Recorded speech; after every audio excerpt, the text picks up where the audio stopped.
attrapé, attrape-moi. Ah, bordel de merde, papa, laisse-nous la Xbox. Une seconde, j'ai presque attrapé le dragon. Par ici. Shoot-toi plus et tu vas m'avoir. Est-ce qu'il est possible d'avoir une addiction aux jeux vidéo?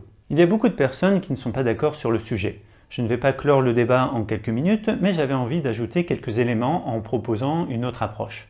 La plupart du temps, on liste les arguments pour ou contre l'ajout des jeux vidéo dans les activités potentiellement addictives, ou on s'intéresse aux critères des addictions pour voir s'ils peuvent être validés avec des jeux. Mais ça pourrait aussi être intéressant de comparer les jeux vidéo avec les autres addictions comportementales ou avec des activités plaisantes qui, a priori, ne sont pas addictives. On verra que les jeux vidéo ont quand même beaucoup de points communs avec les autres addictions, et si on retire l'addiction aux jeux vidéo, il faudrait logiquement retirer les autres addictions comportementales.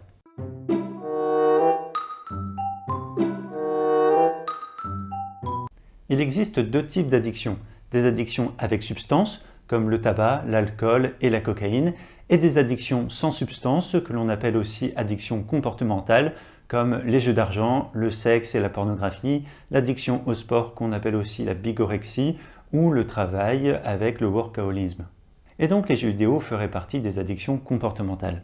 Dans des émissions de télé, on évoque parfois les aspects négatifs des jeux vidéo en les comparant à d'autres activités. C'est souvent associé à des comportements déviants, voire excessifs. C'est quelque chose contre lequel on essaye de lutter comme on peut. Il y a quelques années, on avait interviewé effectivement des médecins et des psychologues qui nous ont dit que non, le jeu vidéo n'est pas plus à risque que d'autres addictions comme la littérature ou le cinéma. La littérature et le cinéma? Vraiment? Ce ne sont pas des activités considérées comme étant potentiellement addictives par l'Organisation mondiale de la santé, tout comme les Pulse. Mais il serait du coup intéressant de comparer les jeux vidéo pour vérifier si cette différence de traitement est justifiée. J'ai réparti ces activités de cette manière en me basant sur l'Organisation mondiale de la santé, mais si on se base sur les classifications internationales des maladies comme la CIM ou le DSM, on aurait une autre répartition. Par exemple, dans la CIM 11, on reconnaît l'addiction aux jeux vidéo, mais pas l'addiction au sport ou au travail. Et là encore, on peut se poser la même question. Est-ce qu'il y a des différences suffisamment importantes entre ces activités pour justifier une différence de traitement? Il y a donc 5 conclusions envisageables. Si les jeux vidéo ont beaucoup de points communs avec toutes ces activités, il est possible de soit tous les mettre dans les addictions, soit tous les mettre dans les activités non addictives si on considère que finalement on a trop tendance à dramatiser le moindre excès.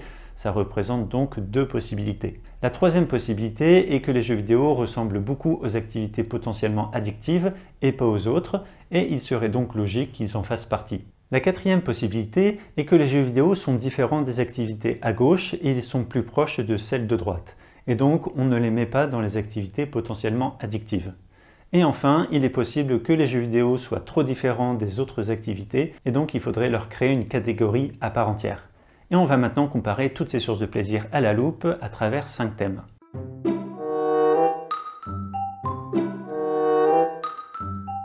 Quand on a une addiction à quelque chose et qu'on en est privé, on a souvent des symptômes de manque. Ces symptômes, pour les addictions liées à une substance, peuvent être des maux d'estomac, une perte d'appétit ou un dérèglement du sommeil, et parfois même des tremblements et des hallucinations. Pour les addictions comportementales, les symptômes de manque sont moins impressionnants. On retrouve l'irritabilité, le changement d'humeur, l'agitation ou l'incapacité à se concentrer. Les symptômes de sevrage aux jeux vidéo ressemblent beaucoup aux symptômes des addictions comportementales. On retrouve aussi l'irritabilité et l'agitation. Il n'y a pas de symptômes de manque impressionnants pour les jeux vidéo, mais il n'y en a pas non plus pour les autres addictions comportementales. On est loin des symptômes de sevrage quand il y a une dépendance physique. Ceux qui ont une dépendance au sport et qui arrêtent n'ont pas de fièvre ou de tremblement. Et donc, si on doute qu'il puisse y avoir une dépendance aux jeux vidéo parce que les symptômes de manque ne sont pas impressionnants, alors on devrait aussi se poser des questions sur les autres addictions comportementales.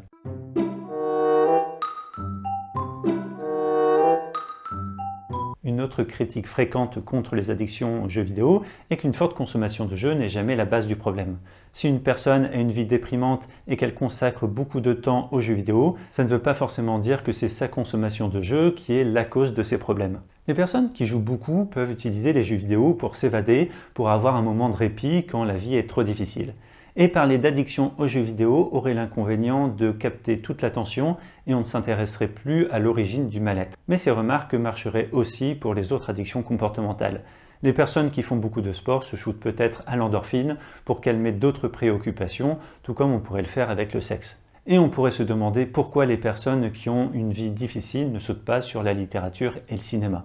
La consommation de drogue peut aussi servir à gérer des moments difficiles, mais on sait qu'à force d'utiliser la même stratégie, des automatismes se créent et il devient de plus en plus difficile de changer. Et quand ça devient chronique, on valide une partie des critères des addictions. Même si à l'origine ça servait juste à supporter des problèmes, ça n'empêche pas que ça puisse en devenir un à part entière. Donc si on ne répertorie pas les jeux vidéo parce qu'une consommation excessive peut être une stratégie pour gérer les moments difficiles, on pourrait utiliser le même argument pour retirer les autres activités des addictions. Ça irait dans le sens où on retire tout de la catégorie des addictions comportementales.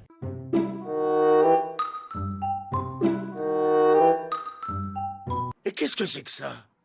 Est-ce que tu joues à Héroïne Héros? Ouais, juste un petit peu. Non, personne ne joue un petit peu à Héroïne Héros. Sais-tu que tu ne pourras jamais attraper le dragon? Par ici. Chante-toi plus et tu vas m'avoir. Pour parler d'addiction, il faut que la consommation d'une source de plaisir provoque de vrais problèmes. Ça peut être par exemple des problèmes de santé, que ce soit avec les drogues ou les blessures avec un excès de sport. Dans toutes les addictions comportementales, on y consacre une bonne partie de notre temps et de notre attention. Et ça suffit pour poser de vrais problèmes, parce que ce sont des ressources qui ne peuvent plus être utilisées pour le reste de notre vie. Si on ne consacre pas assez de temps et d'attention à sa vie sociale, à ses études ou à son travail, ça dégradera forcément notre qualité de vie. On sait que les jeux vidéo sont chronophages. Comme on l'a vu dans la vidéo précédente, les humains consacrent plus d'1 milliard d'heures aux jeux vidéo par jour, et il n'est pas rare qu'une personne y ait consacré plusieurs dizaines de milliers d'heures. L'une des raisons qui amène à consacrer beaucoup trop de temps et d'attention à des activités est que nous pouvons difficilement les réduire ou les mettre en pause pendant plusieurs semaines. Par exemple, le sport et le travail sont parfois difficiles à limiter.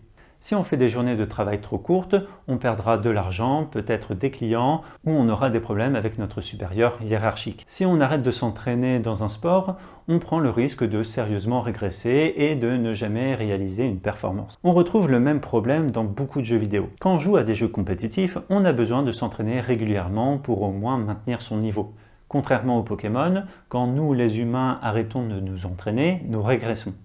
Et il y a donc cet impératif à devoir s'entraîner régulièrement, surtout quand une équipe compte sur nous. La deuxième raison qui rend les pauses des jeux vidéo aussi compliquées est qu'il existe beaucoup de jeux qui nous incitent fortement à y retourner tous les jours. Si on ne le fait pas, on passe à côté de vraies récompenses ou on pourrait même gâcher des dizaines d'heures d'efforts. Il existe des jeux comme O-Game qui sont assez terribles à ce niveau-là. Le jeu ne s'arrête jamais.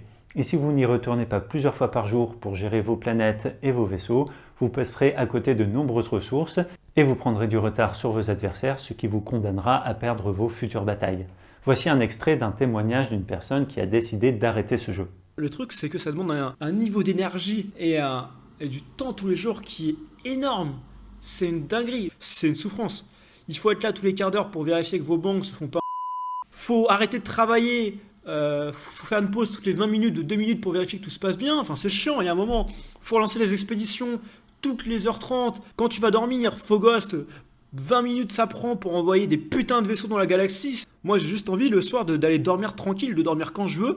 Mais non, faut que j'attende le retour de mes expéditions. Faut que je calcule de pas renvoyer trop tard mes expéditions pour pas devoir attendre qu'elles reviennent. Enfin, Et O-Game te pompe tellement de temps et d'énergie que c'est pas possible. Genre, ça... Même si en termes de temps, ça te prend que 2 heures pour jouer de manière optimale par jour, moi je veux juste être libre, je veux que mon esprit soit 100% focus sur mon projet, tu vois, pas sur O-Game.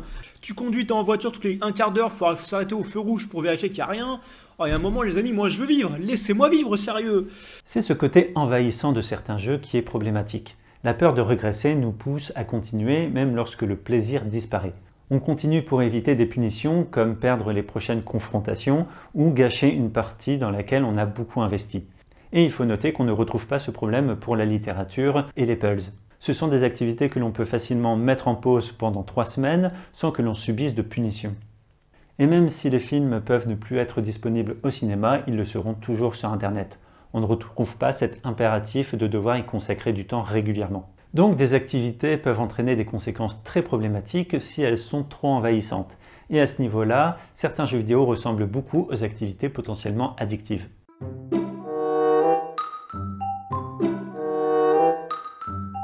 Les jeux vidéo nous prennent du temps, de l'attention, mais aussi de l'argent. L'industrie du jeu vidéo a un chiffre d'affaires qui dépasse la centaine de milliards de dollars par an, et cet argent vient forcément de quelque part. Il est normal de payer pour un jeu. Ça coûte beaucoup d'argent à créer, et ce n'est pas inquiétant de dépenser quelques dizaines d'euros pour un jeu qui nous amusera pendant des centaines d'heures. Mais il existe des mécanismes plus vicieux où les joueurs sont fortement incités à dépenser encore et encore pour avoir des récompenses. C'est le cas des loot box. Le mécanisme est simple. Il suffit de cliquer pour ouvrir des coffres qui donneront des récompenses aléatoires et parfois très attrayantes. Sauf que cliquer coûte de l'argent à chaque fois. Ce système ressemble beaucoup aux machines à sous. Il faut aussi dépenser un peu d'argent à chaque tentative pour essayer d'avoir une grosse récompense. Il est d'ailleurs intéressant de noter que les jeux d'argent sont interdits aux mineurs alors que les enfants peuvent sans problème dépenser leurs économies dans les jeux vidéo. Enfin, pas partout. Il y a des pays comme la Belgique ou les Pays-Bas où ces jeux sont interdits aux mineurs. Ils se sont basés sur les mêmes réglementations que les jeux d'argent. Mais bon, après les enfants peuvent très bien déclarer qu'ils sont adultes. Et là encore, il n'y a pas d'équivalent dans le monde des puzzles et de la littérature, où il faudrait payer pour trouver la prochaine pièce à placer ou payer pour rendre un livre plus intéressant. Si l'anglais ne vous rebute pas, je vous ai mis dans la description de la vidéo des témoignages de personnes qui ont dépensé des milliers d'euros à cause de ce système.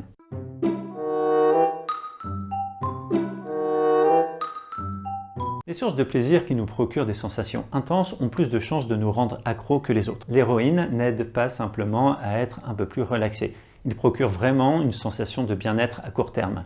Et toutes les activités potentiellement addictives peuvent nous procurer des sensations extrêmement agréables. Gagner une grosse somme d'argent peut nous faire exploser de joie. L'excitation sexuelle et l'orgasme procurent aussi des sensations intenses. Gagner une compétition sportive ou être admiré grâce à son corps procure aussi une grande fierté. Et réussir au niveau professionnel combine à la fois le gain d'argent et la fierté. Ces sensations sont suffisamment intenses pour que juste les imaginer suffisent pour nous rendre dingues. Et les jeux vidéo procurent aussi des sensations très intenses. On peut exploser de joie en réussissant pour la première fois une partie de Faster Than Light au niveau difficile. On peut aussi être extrêmement joyeux quand on joue aux cartes et qu'on tombe sur la carte extrêmement forte qui est dans nos couleurs. On peut ressentir énormément de fierté quand on se retrouve seul contre plusieurs adversaires à Supreme Commander et qu'on réussit quand même à gagner, ou quand on fait top 1 pour la première fois à Fortnite.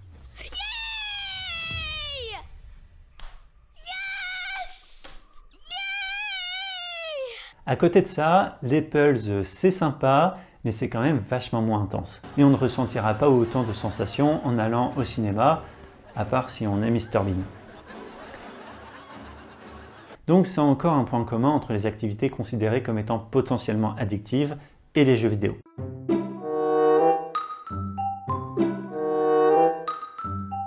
Les jeux vidéo ont donc beaucoup de points communs avec les activités considérées comme étant potentiellement addictives selon l'Organisation mondiale de la santé. On peut exclure les conclusions qui avaient besoin d'une grande différence. On peut donc retirer l'idée de créer une catégorie à part entière. Il n'y a rien qui justifierait ça. Et on peut exclure l'idée de mettre les jeux vidéo dans la même catégorie que le cinéma et la littérature. Si on considère qu'il est possible d'avoir une addiction à la pornographie et aux paris sportifs, alors ça signifie que ce que l'on voit sur un écran peut nous retourner le cerveau. Et pourquoi tout d'un coup ça serait impossible pour les jeux vidéo ? Si vous pensez que les jeux vidéo sont très différents des activités potentiellement addictives, expliquez-moi votre point de vue dans les commentaires. Si on part de l'idée qu'ils ont beaucoup de points communs, il reste 3 options. Il y a évidemment la possibilité que les jeux vidéo soient mis dans les activités potentiellement addictives. Comme on a pu le voir, certains jeux vidéo ont quand même le potentiel pour nous accrocher. Ensuite, si on décide que toutes les activités se ressemblent, on pourrait tout mettre dans les activités potentiellement addictives, mais je pense qu'on est d'accord pour dire que ça serait excessif. On se posera la question si un jour une personne a du mal à arrêter de lire de la littérature au point que ça bousille sa vie. Et enfin, il reste le dernier scénario où tout se ressemble et où les activités sont retirées des addictions. Et c'est une vraie possibilité. De nombreux chercheurs nous interpellent sur notre tendance à augmenter de manière infinie les troubles psychologiques, au point qu'un jour la majorité de la population aura une maladie mentale. Il faudrait ajouter une nouvelle maladie à chaque fois qu'apparaît une source de plaisir un peu trop efficace. Avec des symptômes de sevrage limités, on peut se demander s'il y a une réelle dépendance. On pourrait ne plus parler d'addiction comportementale et juste parler de consommation nocive ou de pratiques excessives. Donc en résumé, soit les jeux vidéo font bien partie des activités potentiellement addictives, soit il faudrait retirer de nombreuses activités des addictions comportementales au point que cette notion n'aurait peut-être plus beaucoup de sens. Pour finir, il faut préciser qu'il existe des jeux vidéo très différents et tous ne posent pas les mêmes problèmes. Tout comme il faut faire une différence entre les jeux violents et les jeux amicaux, il existe plein de jeux que l'on peut tranquillement mettre en pause pendant des semaines et où il est impossible de dépenser notre argent. Et donc ce ne sont pas eux qui sont les plus problématiques. Par contre, d'autres jeux sont beaucoup plus envahissants, ils peuvent nous absorber des milliers d'euros et ce sont eux qui ressemblent beaucoup aux autres addictions comportementales. J'espère que ça vous aidait à y voir plus clair. Dans la prochaine vidéo, on verra qu'il n'existe pas que la notion d'addiction comportementale et qu'on peut aussi parler de pratiques excessives ou de mauvaises habitudes.